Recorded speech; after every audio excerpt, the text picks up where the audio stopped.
They still have the overheating problem with it? I don't know where it's gone now. He went overseas, and that was kind of the end of that.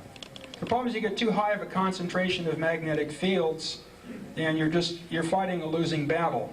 Now what Chris did is Chris built an electrostatic equivalent of it, consisting of a 1,000 picofarad variable capacitor that was spun by, I believe, a 10,000 RPM motor. RPM is the key. Same thing with Tesla.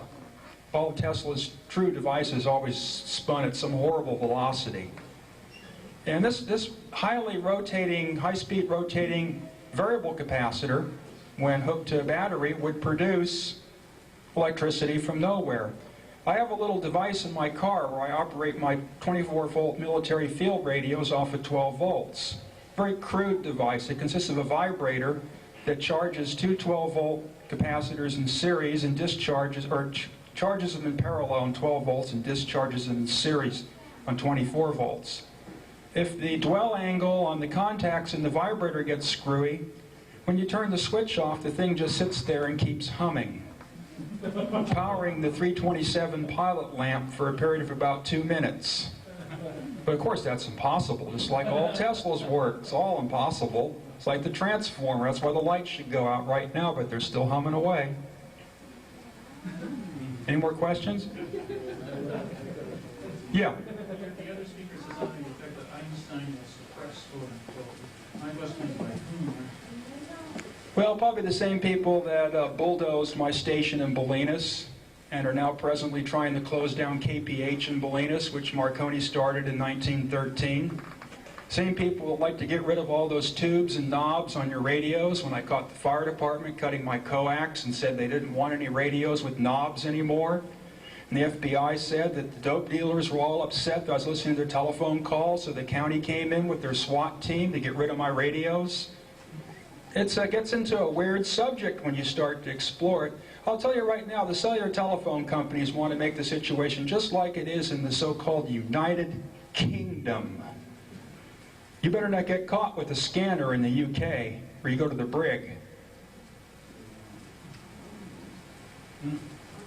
We will have none of your radios here, Mr. Dollard, and your experiments are banned in the town of Bolinas. We have a group to make sure. They even went so far as to cut down all the roadside telephones.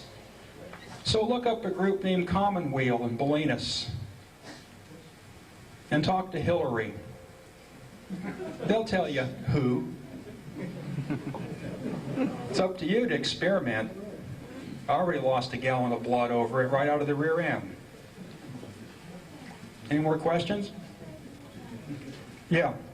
Where did you get your ideas for the design stuff and experiments up here? Is there some booklet you guys Well, it all goes back. You got to go to the library. I can give you some names: Steinmetz, Kennelly, Heaviside, Maxwell, Faraday, Bewley. Oh, let's see who else. Mathematician by the name of McFarland that worked out of Austin, Texas.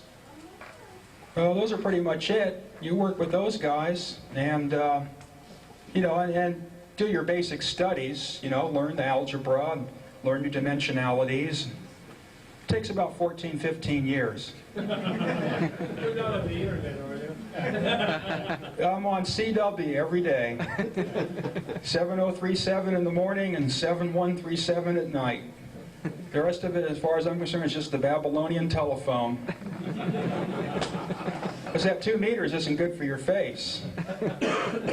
I did experiments with the higher frequencies. They cause eye cataracts, so I'd be careful about holding that stuff around your head. And these little silly phones that people carry around, I don't know. 15-minute exposure, and I found I was getting 100% mutation in radish seeds.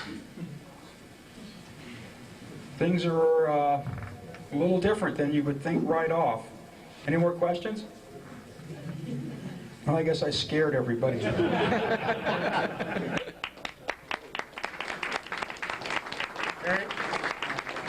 I'd really like to say thank you for a most informative evening. And I don't think anyone's been disappointed in the comment that was made that this will help you to think, I think is the word. We have a lot going on. We have one thing that we do, and we'd like to, we say thank you to our speakers. We have a little speaker's trophy just as a memento, just to say thank you very much. We really appreciate you guys being here.